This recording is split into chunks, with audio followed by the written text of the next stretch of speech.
2017, starting at 10 o'clock in the morning. In attendance today are Commissioner Gibson, Commissioner Harvey, myself, Commissioner Eber. We want to welcome you to our commission meeting. We're glad to see all of your smiling faces. There we go. We will start today with an invocation by Mr. Ricky Hatch. Our Pledge of Allegiance will be led by Mr. John Bond, and Commissioner Harvey will have the thought of the day. Mr. Hatch. Let's pray.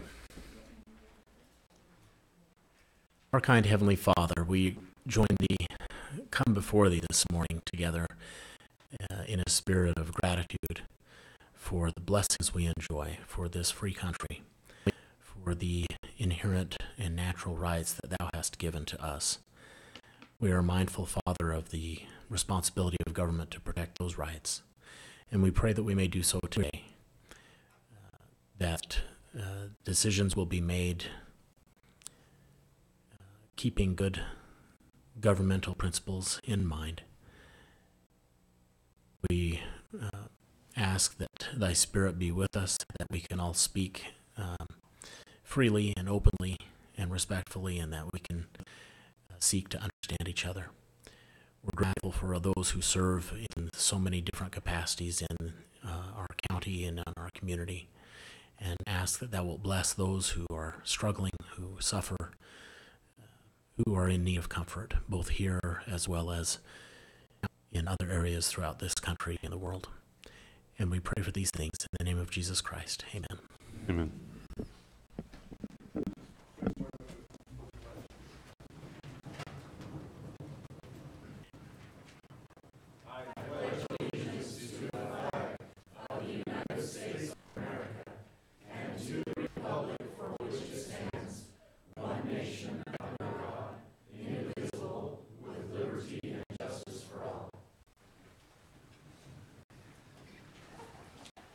Thank you, Mr. Hatch and Mr. Bond. Commissioner Harvey, thought of the day, sir.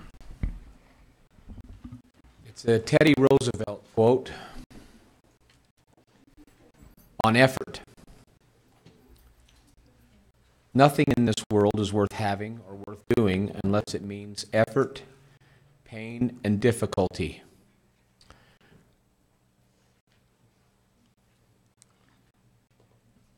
Through the last week, we as a commission had the privilege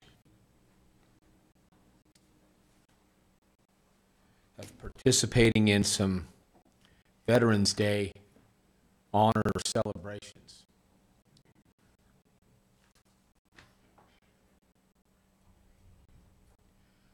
And we continue to be so grateful for the sacrifices,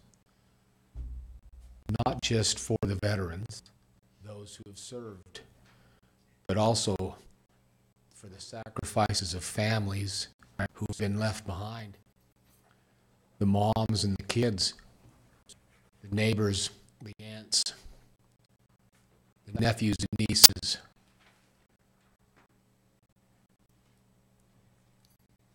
And all the feelings and emotions that go with those sacrifices.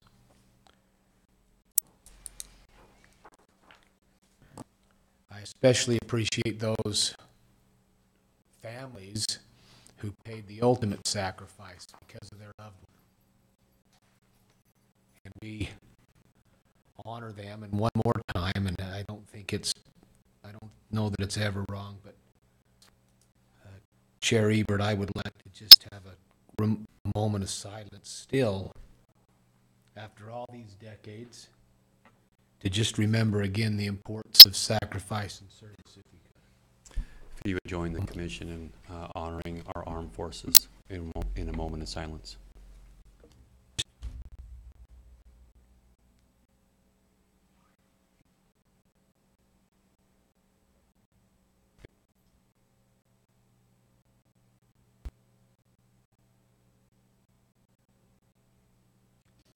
Thank you very much. We appreciate your attendance today. We hope to see you on these action items, but maybe into the future. We truly, as a commission, really would like to have more public input and more community direction and service. Um, One of the interesting facts that I heard over this last weekend is less than 10% of our population serves in our armed forces. And so we are truly encouraging our citizens to be involved not only in government and in these different processes, but also within serving our country in a variety of ways. So thank you for being here today. Commissioner Harvey, at the beginning of his term, started in an employee celebration or recognition and created a Stall of Fame. And I'd like Commissioner Harvey, if he would be so kind, to announce who would be in our Stall of Fame for this upcoming month from our employees. Well, recently, there was a seal of service, which for those of you, because of this audience today, we have employees that do outstanding things, and we recognize those employees with an award presented in a formal setting. This month's seal of service winner was Daniel Stringham from our Information Technology Department. And so, along with his recognition and award, I would like to make sure that he parks. Quinn, if you could just make sure he parks right up front. And we'll put his name in that sign up there, and he gets that for another month. So if you'll let him know on that, this is kind of new, but would appreciate that. Thank you. Thank you very much, Commissioner. Commissioner Gibson, before we move to consent items, any thoughts, sir? Thank you. Moving on to consent items under E, number 1, request for approval of warrants 1253 through 1261 and 422703 through 422894 in the amount of $1,465,113.16. Item number 2, request for the approval of purchase orders in the amount of $120,683.24. Item number 3, request from the Weber County Fleet Department for approval to surplus a 2003 Polaris Ranger. And item number 4 is a request for approval of an addendum to the Public Defender contract to handle detention hearings in juvenile court. Any questions, Commissioners, about those consent items? Seeing no questions, Mr. Hatch, would you go over our warrant and our POs? You bet. For those of you who don't watch regularly or attend regularly, we just give a brief update of some of the more significant items of purchase orders that were issued and checks that were written this week. So we issued 15 purchase orders this week for $121,000. 66% of that amount, or $80,000, was for the library, and that went towards books and materials, as well as VMware renewal.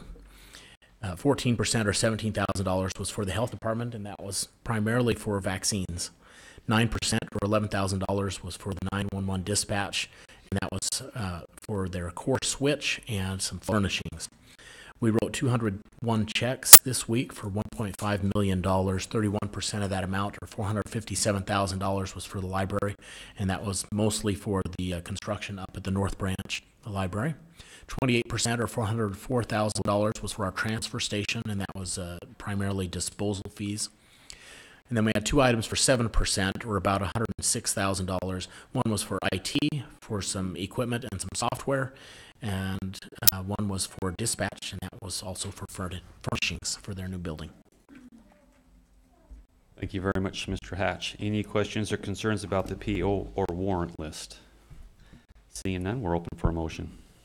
I'll move that we approve the consent items as presented. Second. I have a motion and a second to approve the consent items. Any further discussion? Seeing none, all in favor say aye. Aye. Aye. Any opposed? It passes. Moving to action items under F. Number 1 is a request for approval of a resolution of the County Commissioners of Weber County appointing members to the Roy Water Conservancy District Number 5 Board. Stacy Skeen. Stacy, thank you. Good morning. I'm here to ask for approval on a resolution appointing a member to the Roy Water Conservancy District Number 5. There was 1 applicant and 1 vacancy, and he has reapplied for the position. Okay, thank you very much. That makes an easy decision. Commissioners. Who's the applicant? Stacy? J.L. Cottle. I'll make a motion that we approve the resolution. Do we have a number on that, Fatima?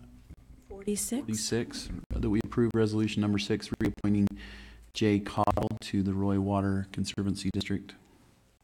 We have a motion. Second. We have a motion and a second. Any further discussion? Seeing none? Commissioner Fatima? Gibson, Aye. Commissioner Harvey. Aye. Chair Ebert. Aye.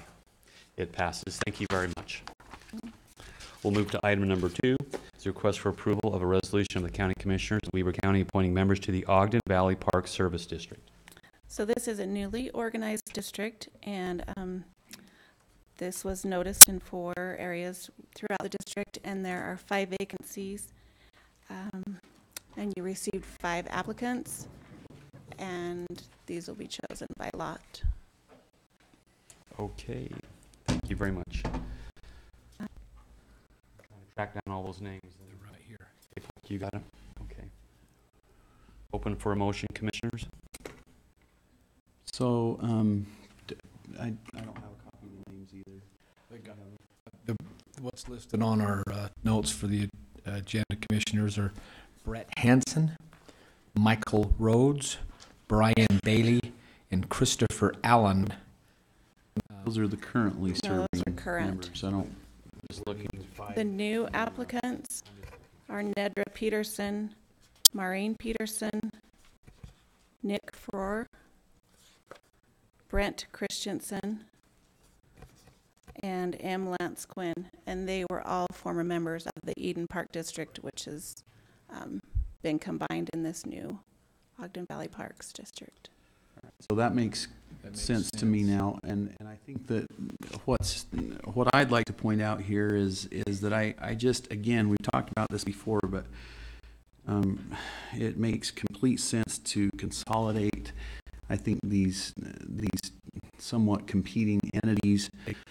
I really like the way that they went about this, where you had basically 4 entities providing some type of park services in the valley. You had the Eden Park District, the Liberty Park District, the Huntsville Town, as well as the unincorporated area, which wasn't not unincorporated. If you weren't in Eden or Liberty districts, you lived in an unincorporated area not served by a park district, but you still used the parks.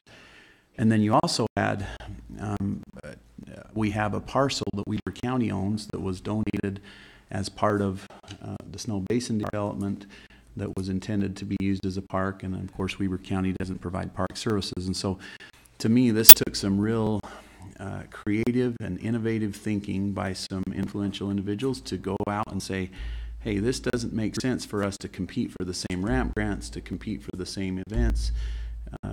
Let's figure out, we are all one community here, and let's go out and figure out how to make this all work together and create an entity that's valley-wide. So part of this process has been then that area that wasn't part of the park district coming into one of the districts and then annexing the the area that was not part of any district into that area.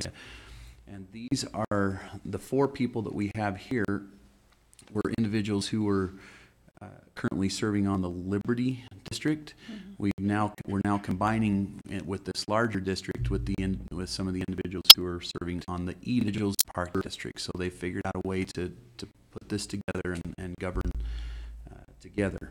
And with that, as we move forward, I'll remind the commission that I think it's a good idea for the county to donate that parcel that the county owns that was intended to be used for a park to this new district. That's probably a good idea, but the bottom line is, to me, it is really impressive to see a group of people come together, see a huge challenge like this. This has been a 2-year process, and be creative enough to say, how can we fix this and how can we make it work, and then go get the community support, the community buy-in to make it work. And I just think it's going to be a tremendous asset for that community in the valley, that they're not going to be competing with each other for park services. So I'm in favor of adding these names from the Eden District into the board structure of the newly created district. And so anyway, I'll make a motion, with that being said, that we approve the resolution appointing those 5 people that that I don't have in front of me, but I recognize their names. Fatima, resolution number on that one? 47. I'll second that motion. We have a motion and a second. Cortland, we have to draw these by lots. Do you want to have the lot drawing before the resolution is passed, or do you want to do it after the resolution? To me, it makes sense to know who's going to be on it before you pass the resolution. Just the terms, there are 2 terms that would expire 2018 and 3 terms that would expire 2020. Just to be clear, that's the only reason we're drawing lots is to determine who gets the longer terms because they're appointed midterm. So who gets the longer ones and who gets the shorter ones. Sure. And I guess it doesn't necessarily matter, but it makes sense still, I think, to do it beforehand, just to put it in the resolution. Have a second. Any further discussion on the resolution? Seeing none, Fatima? Commissioner Gibson, Aye. Commissioner Harvey, Aye. Chair Eber. Aye. Thank you very much. It passes. We'll move on to drawing the lots. Commissioner Gibson, would you draw? And we'll start with the 2 one-year terms. Let's take 2 and read the names. For the 1-year terms, Maureen Peterson and Brent Christensen. Then the remaining 3. Remaining 3, if you'd like to read them, that would be so that you know they're in there. Nice box, by the way. Remaining 3 would be Nick Froer. I typed it off my desk.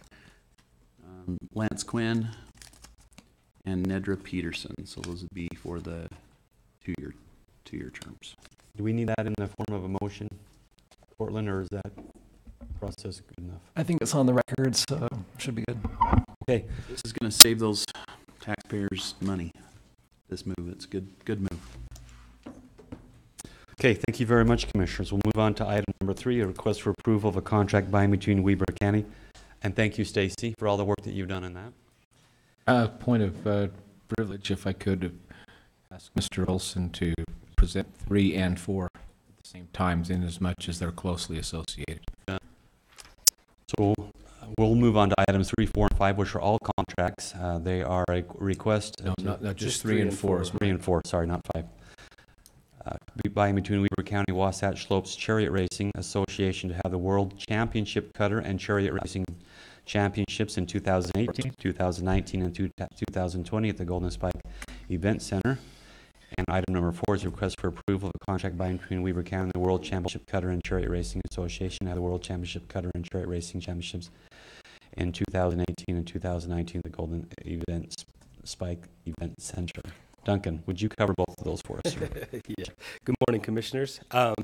So essentially, in the past, we've had one contract, and with the help of our awesome attorneys, they decided that we probably shouldn't be in the middle of the partnership between the Wasatch Slopes and the World Chariot Organization.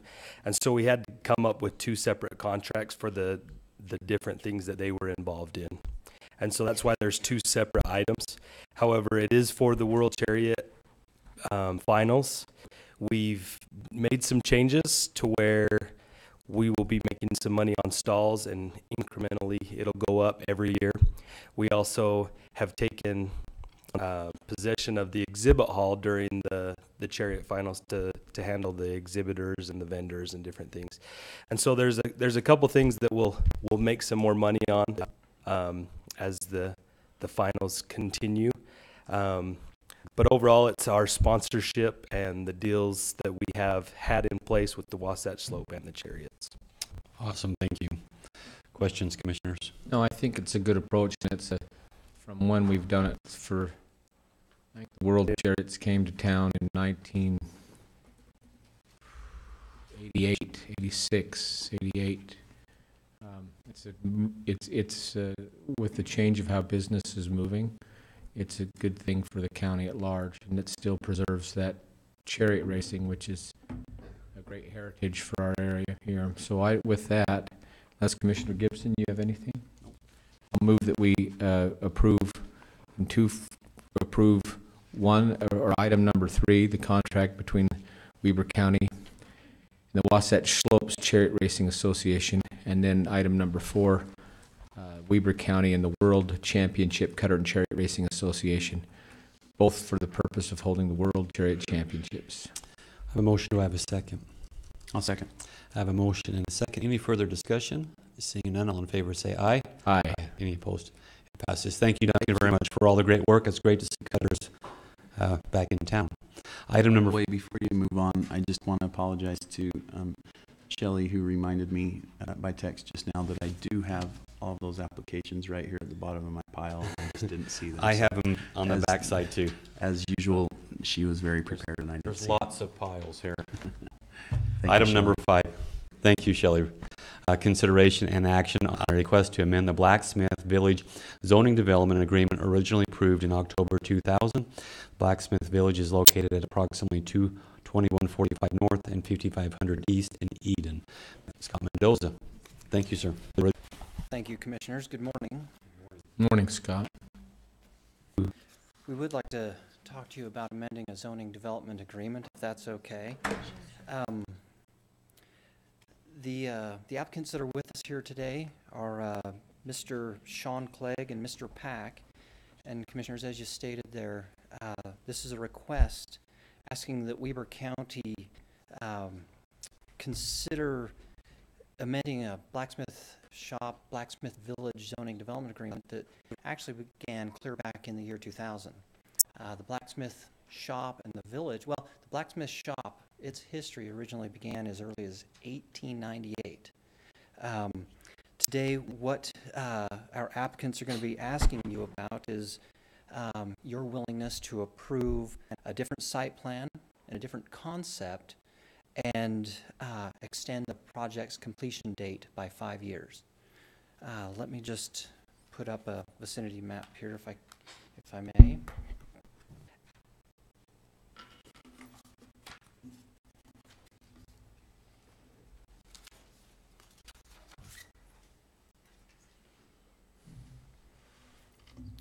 This is the Eden Park there in what we refer to now as Old Town Eden, and the site is directly across the street west of the park.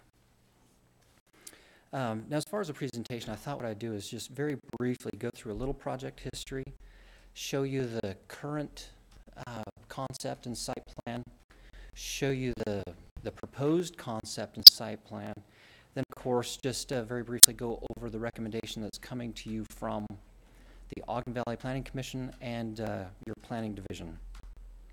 And again, you know, as I mentioned, in 1989 is when the blacksmith shop was first constructed. 1898. It was in the year 2000 that the owner at that time first came in and requested that the county consider zoning a small area around the blacksmith shop to CV1. With that application, the applicant was successful. What was rezoned was 2/10 of an acre only. It was really just the area in front of the blacksmith shop and more or less the footprint of the blacksmith shop itself and what was called a carriage house that was attached to the blacksmith shop's east wall. So a very small rezone. In fact, the rezone at that time in 2000, in terms of uses, it was limited to about 4. They got the CV1 zoning, but they were limited. They were able to have a museum, a gift shop, of course a blacksmith shop, and I believe that there was just one more use that was allowed, so really just 4 uses at that time. In 2008 is when things really got going. There was a new owner, and that owner came in and asked the county if the county would consider rezoning an additional acre for a total of 1.31 acres. And with this request, the owner was asking that the zoning not be CV1, but CV2, which in the planning world means the commercial intensity was just that, a little more intense with the CV2. With that 2008 rezone, a couple things I want to point out is the uses that were allowed to be had on the property were also increased.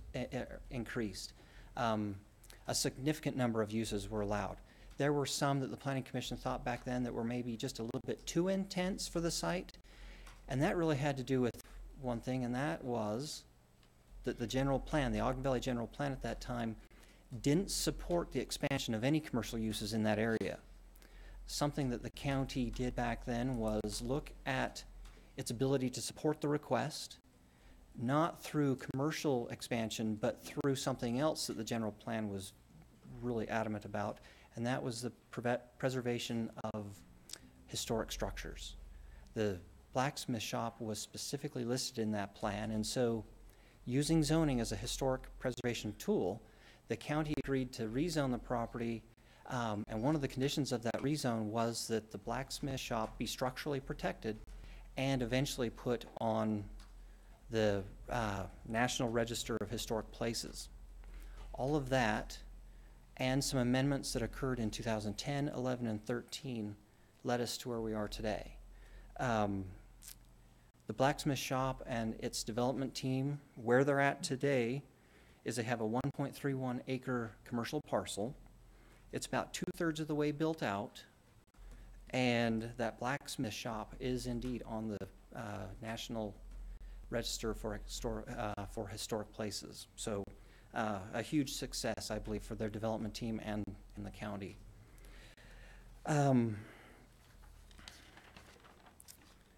The next thing I want to mention or show you is are the concepts, the existing and the proposed.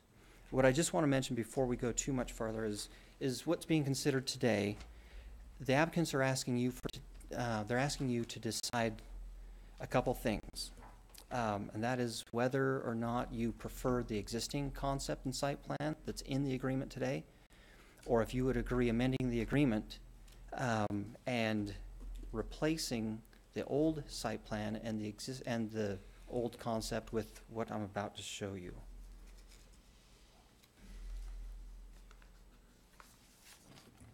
And really, there's only a couple differences here.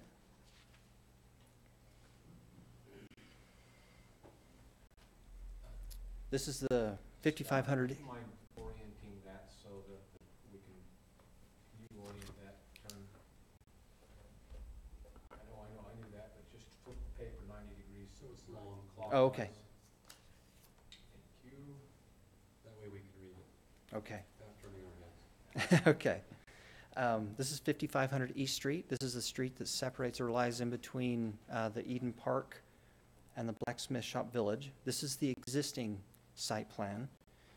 These two buildings right here and here are in place. They're constructed and there, along with all the landscaping, the drive and the parking. Pay attention to this building right here. This is what's been called Building C.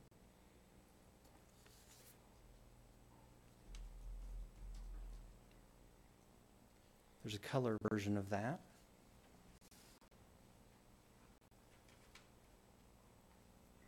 A little bit better of a view from the Eden Park.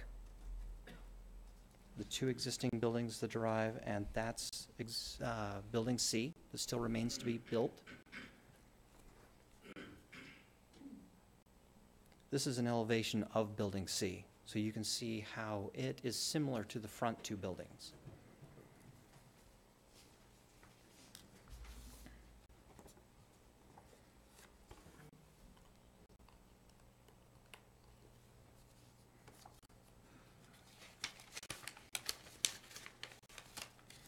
Commissioners, this is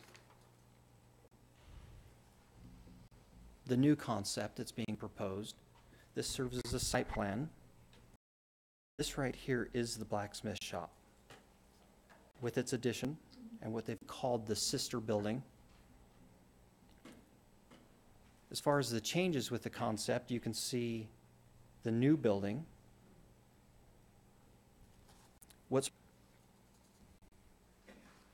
Again, 5500 East is out front looking west.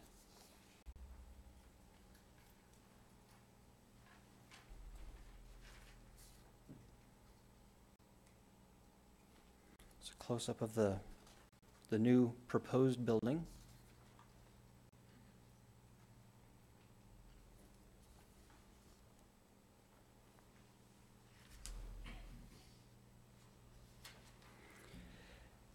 And with this building, there's some really interesting information that goes along with this. I'm going to allow Mr. Clegg to fill you in on those finer details. Now, speaking of the tower, that rustic water tower, that's what leads me to outlining the recommendations that are coming to you.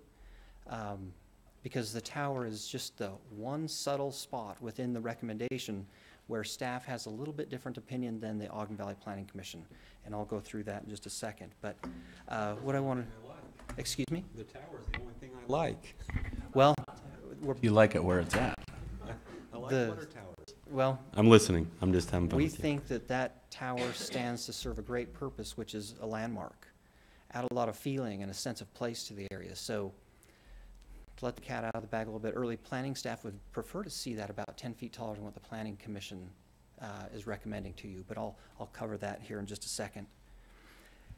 As far as the recommendation, again, pretty much the same coming from the planning commission and the planning division staff.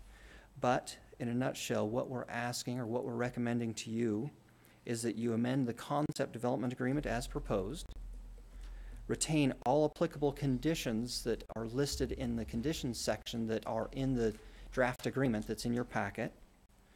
We're also recommending that you maintain all the limitations that are in that draft agreement that's attached to your packet. We're asking that you consider eliminating the restriction of having no more than 2 bays for antique car restoration, in addition to clarifying that the restriction of having 15 cars on display at any one time really is intended for outdoor display. What the Planning Commission was trying to make sure of was that it just didn't start to look like a car lot. These cars are not going to be your typical used cars that you see anywhere downtown. What they are antiques. And in the condition and uses attachment to the agreement, we do define what antique is. The Planning Commission and planning staff is also recommending that you eliminate the project completion date altogether. The proposal was just to extend it until June of 2023. What we're actually suggesting is that you just go ahead and eliminate it altogether. The reason for that is because the 2 buildings out front on 5500 East Street and all the landscaping, the interface with the public on that street and the park, it's complete. What remains to be constructed is basically the infill that's in the back of the parcel. So we don't know if it's really necessary to have a specific date to end on. Now, as far as the tower, the Planning Commission, this is the final recommendation, the Planning Commission felt more comfortable with a tower that's 40 feet tall. I believe that their concern had to do with the potential for having warning lights on something that tall, aircraft warning lights. We've been able to contact the FAA and we've determined that it's 200 feet before any beacon or any blinking lights are required. So far under that requirement as far as having lights. The Planning Commission would like to see the tower limited to 40 feet. The planning staff would consider allowing that to be as tall as 50 feet. Again, we want that to be somewhat stately, serve as a landmark, and stick not too far, but above all the existing structures in the area.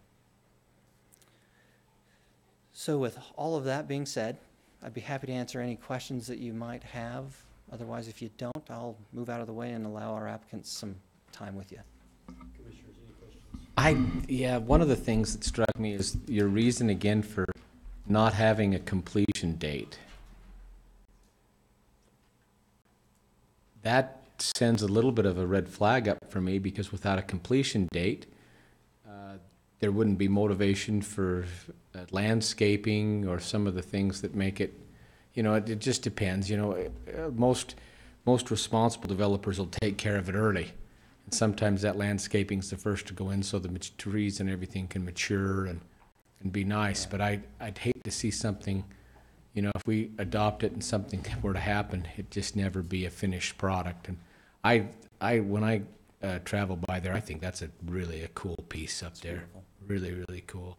But I would like to see, would like to make sure it's completed. I don't know that, my feeling is if there's anyone in the audience that could speak one way or the other on the project outside just the developer, and I appreciate the developer wanting to do something more with it. I think there's a need and for additional things up there like this, and it's really cool. So, but I'd love to hear what the public has to say though too. And I don't know if how that works legislatively, but those are just my thoughts. I understand. Commissioner Gibson. No comments. I'd I'd like to hear from the applicant. love to hear from the applicant Okay. before we maybe ask any other questions. Is it Clegg, is that correct? Mr. Clegg, is he here? Please come on. Sorry, I didn't realize you were in the back row. All the way back there. I'm Sean Clegg. I'm with the applicant and the development team. Appreciate the opportunity to speak with you guys this lovely morning. The project started, as Scott said, back in 2008 with the intent of restoring the old historic J.M. Wilbur blacksmith shop. And we went through, repointed brick, rebuilt the forges, took the floor up piece by piece, laid a foundation, rebuilt the foundation, and now this structure is one that is going to be here for ages to come, and something that our kids and grandkids and whatever can enjoy. And as part of that, we have contracted with a blacksmith, and he actually works in there full time, and is also another great point for the community. Along with that, we built the other existing buildings, used old historical brick from a building that we were unable to salvage or restore in Ogden, but we were able to preserve that brick, bring it up, and we used that brick on these buildings and kept the theme, consistent with, buildings that would have been built with, in the time of the old blacksmith building. As part of that, you probably are maybe wondering, why that proposed building says West Point Canning Company. And where that stems from is we had the opportunity to, we had the opportunity to get the brick from the old West Point Canning Company building. The current or the former owners of that building were going to demolish that building to make way for a new municipal building. And as part of that, through our contacts, the demolisher came to us and said, look, this building's going to be demolished. Do you guys have a need for this brick in this building? Well, we wanted to preserve the history. The building was going to go away, and we didn't want to see this brick and the beams and everything go to the landfill. And so we said it's going to cost us significantly more, but we will go in and we will take down this building brick by brick, post by post, and beam by beam. And we saved it all, and it's all sitting in trailers. And so what we're proposing to do is rebuild that building up here on this site so we can preserve the history. We weren't able to preserve it down in West Point, unfortunately, but at least we're able to bring it up here and make it a part of our community here.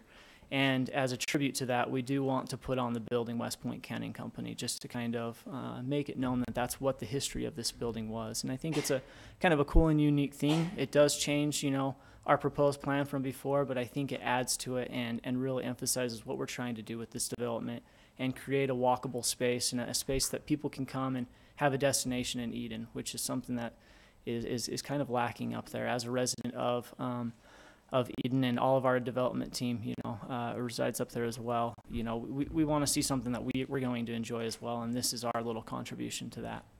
And I thank you for your time. Commissioners, questions? Really quick, the only questions I have is first, anytime we can preserve history, I want to say thank you. I mean, there's an additional expense for sure, but it conceptually fits into seemingly the historical nature of the Upper Valley. The only concerns that I have, and these are personal concerns just for me, your original design had a lot of curves, and this is very angular with your parking. It changes the kind of overarching feel. For me, there's a lot of hardscape here with a lot of concrete and a lot of asphalt. I really like the original design because there seemingly was more landscaping and more trees. That's just me. But as Scott says, it's kind of in the setback area, maybe aesthetically from the road. You're seeing the original blacksmith, and that wouldn't be an issue. For you, what are your thoughts on raising the water tower? Is that something you're concerned about doing? Does it add additional costs that No, it's actually something that we want as well, Okay. and we wanted from the get-go. Just because we haven't acquired the water tower yet. That's something that we still have to do, and so having a little bit more flexibility with that, and also, you know, to the point of we want it to be kind of a landmark for the spot as well, and people to be able to see it. And once you kind of get down to that 40-foot, it kind of doesn't have the same emphasis that it would maybe if it was up at 50 feet. And I don't think it really creates that much more of a difference, you know, the overall feel, and it's not, you know, a hazard as well. As far as the green space, we have tried to add a lot of green space underneath that water tower, as well as, you know, kind of like a little gazebo area, a little sitting area for people. It does have some, you know, more hardscape maybe right directly by the building, but we have tried to offset that as well. And, you know, I think as the development continues to go, we want to kind of create a walkable area, and that landscaping will continue to be into play and play a part in that development as well. It's jumping from 3,500 to, is it 8,000? I'm sorry, around 8,000. What are the usages that you're looking at? Is it mostly retail, restaurants, or is it? So what yeah, kind of and the basis of the jump was we are building the building exactly how it was with the same, you know, dimensions, and so that's what did increase it. As far as uses, the proposed use would be a classic car dealership, where it would be kind of a show space inside. You know, we'd probably have a little bit of area to kind of work on maybe some restorations that would be inside the building, but it would kind of be a fun place to, you know, take somebody on a Saturday afternoon or an evening and come and check out some cool cars, and go check out the blacksmith, see what he's doing there. We've got a great physical therapist. If you hurt yourself, you know, he can take care of you as well. And then in the front, you know, having the classic car dealership in the back would probably open up a space in the front, which we could bring in a retail space, or we don't know. You know, it's whatever kind of the demand of the market is. Thank you. Commissioners, any questions for Mr. Clegg? Do we have someone here from the Planning Commission that could address maybe a specific concern they may have had, or is the Planning Commission comfortable with this moving forward? Scott? That recommendation is for approval, and our recommendation, the Planning Division and the Planning Commission were consistent, except for that tower height. With an understanding that you address that with the FFA, would that address their specific concerns, or did they have a concern with the tower height becoming distracting to the Just upper too valley? tall. You know, I hate to speak for them, but the feeling that I got that night was that they were more concerned with lighting and the possibility that it may be lit or have to have blinking lights on top warning any aircraft. I think that was their main concern. Somebody from the public, those minutes are the final exhibit in your packet there. I went through there, and it wasn't quite clear that the statement was made, but if I remember correctly, somebody from the public thought that warning lights would be required. I think the number was 42 feet. I really believe myself that number concerned them, and that's what kept them to about the 40-foot level. Okay. The FFA did write and say that they are not concerned about the height of the Okay. tower, though. All right. I think there is a specific concern. Many times water towers are lit from the bottom up, right, to draw attention. So I think it's something that we need to be aware of as if we push that up. So Commissioner Harvey did express a want, if there was someone from the public that wanted to address this briefly, maybe one or two citizens, you're welcome to come up, and if you have an issue, concern, and or support for this project, you're welcome to come up at this time. Thank you, Scott. No one's jumping up? Okay. Thank you very much for the presentation. Commissioners, what would you like to do? What motions? Mr. Clegg, what was your first name? Sean? I appreciate the the creativity here, and I'm just you know, if people don't know this by now, I'm a property rights guy, and I just feel like I think our responsibility in this body is to administer the law appropriately and fairly, and allow property owners to be creative and somewhat unique in their vision of what they want their property to look like, and so I am excited, frankly, about. I mean, it may not be exactly the same drawing that I would have come up with, and the idea of the old building, but I think it's cool. I like it.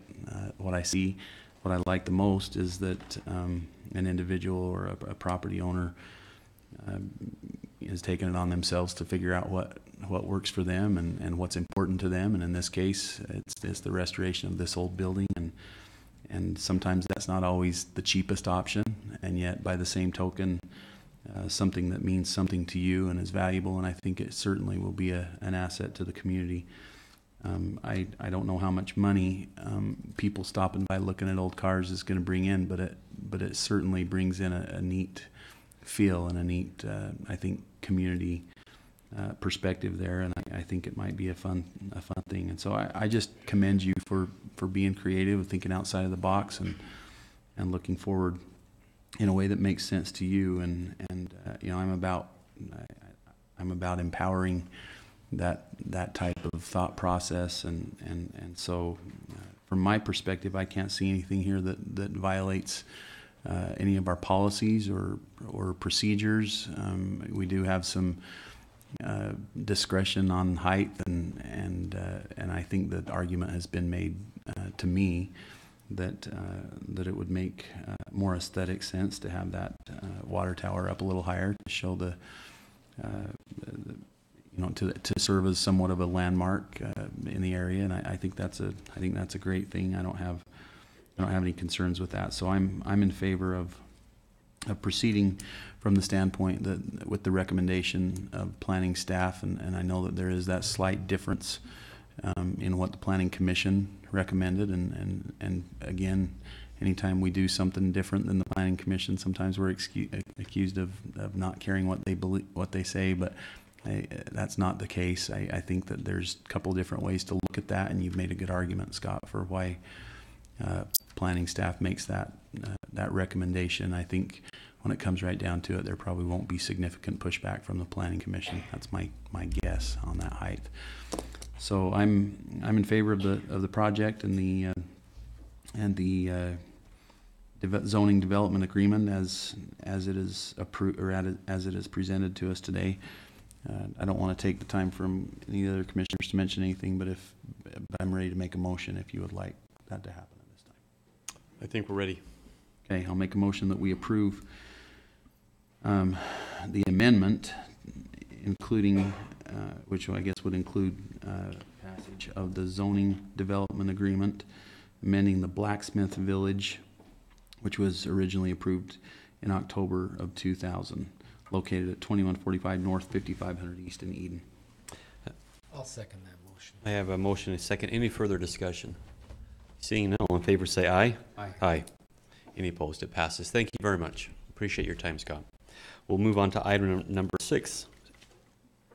Consideration and action on an appeal of an administrative decision by the Western Weber Planning Commission to grant preliminary plan approval of Sunset Equestrian Cluster subdivision consisting of 8 phases, 180 building lots, and 45.2% or 60.84 acres of open space. Our presenter today will be Mr. Steve Burton. Steve, good to see you today. Before you get started, I would like to turn some time over to Cortland really quickly. If you can go over their process and procedure we need to follow to start considerations here. The appellant, what Mr. Burton will cover, and then if you would also cover what is required for a reversal of a decision, so that everyone kind of has a brief understanding of what we're looking at doing today as far as the decision-making process. Sure. Commissioners, in this particular item, you are acting as the appeal authority.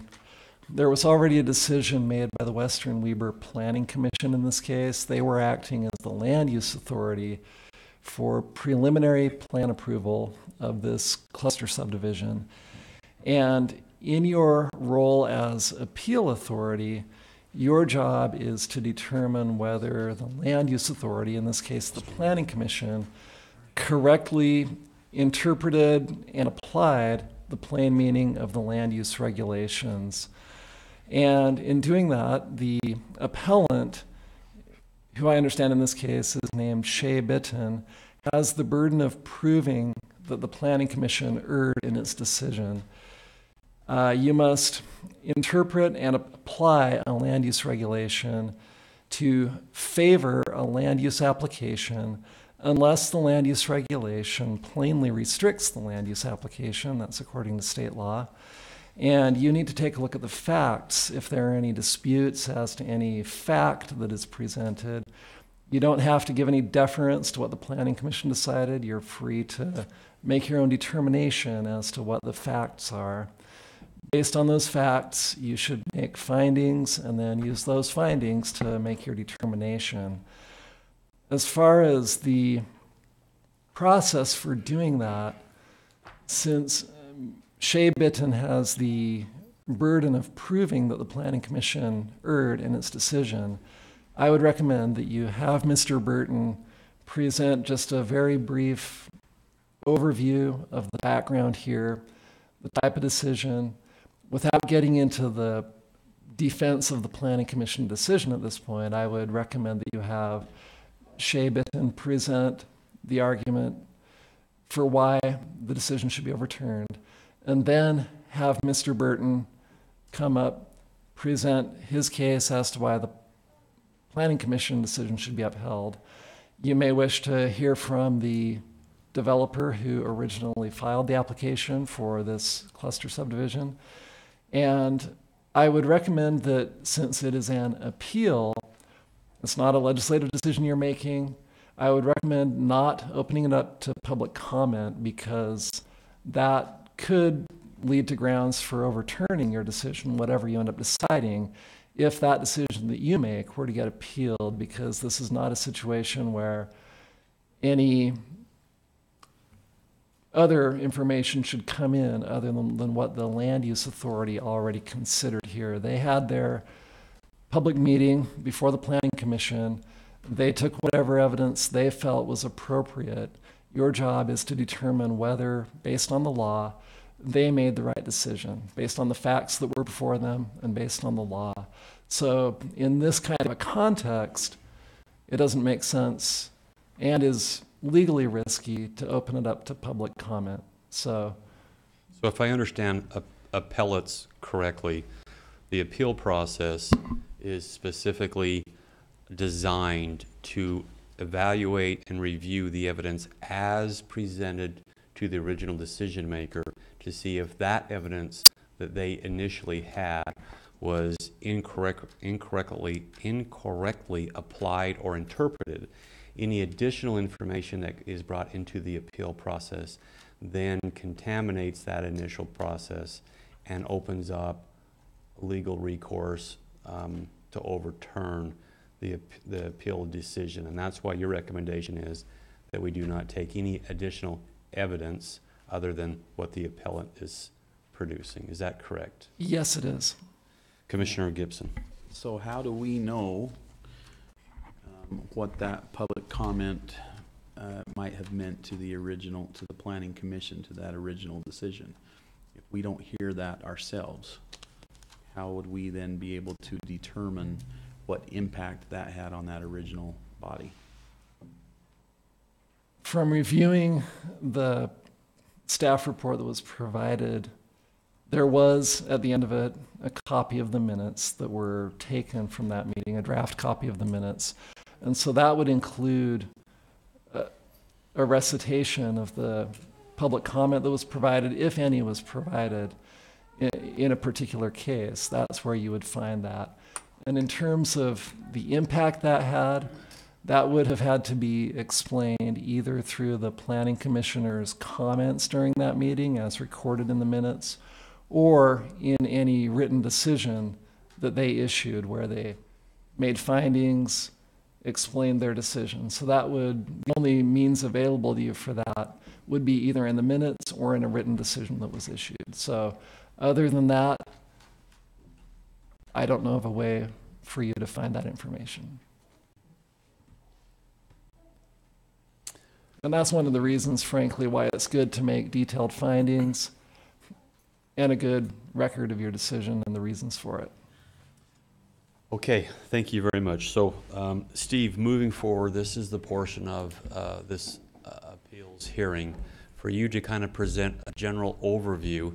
We'll try to keep it fairly short, of the project and of the decision, and then we'll have the appellant come up, present why there was a feeling of an, I would say error, but you're saying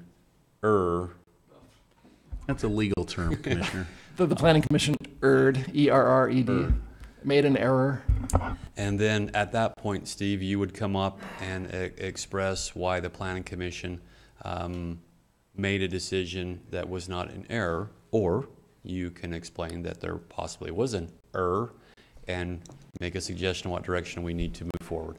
Is that, I don't want to, we've got to be very careful because this is a different type of meeting for us as a commission reviewing an appellant decision. Sure. Thank you, sir. So this is, as was stated and is on the agenda, it's an appeal of an administrative decision by the Western Weber Planning Commission to grant preliminary plan approval of Sunset Equestrian Cluster Subdivision, which consists of 180 lots, 180 building lots, separated out into 8 phases, with a total open space percentage of 45.2%. Just to give you a little bit of background, on June 13th, 2017, the Western Weber Planning Commission reviewed and unanimously endorsed the sketch plan of this project. On September 12th, 2017, the Western Weber Planning Commission reviewed and recommended preliminary approval of the 8-phase cluster subdivision, and that preliminary approval included a bonus density of 45.2%, which is what the applicant was requesting. And lastly, Shea Bitten filed an appeal within 15 days of the Planning Commission's recommendation. And I can present the staff recommendation and everything after you hear from the appellant. Excuse me, would you mind just going over 180 acres, 8 phases, and how many lots? 180 building lots.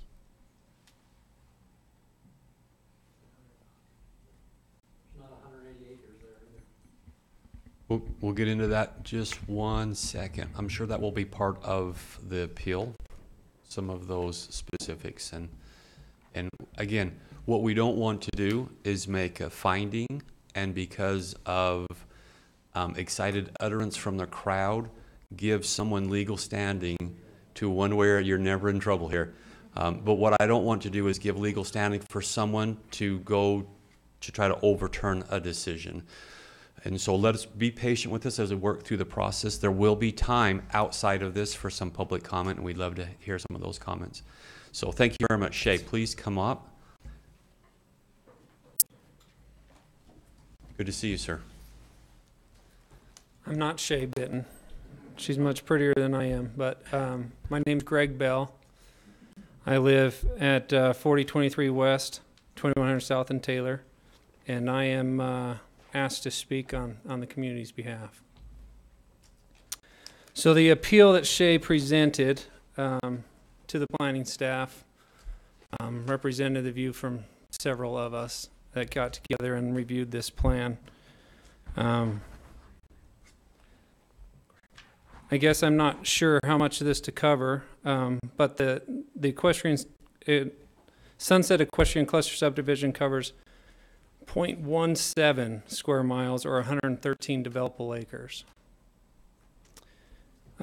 So adding 180 homes to that is an equivalent density of 1,059 homes per square mile. And that represents the basis of the concern of the public. Just to present you what the appeal was based on, in an attempt to ensure compliance to the Cluster Subdivision Code, Section 108, Chapter 3, I found several violations, and because these violations were not found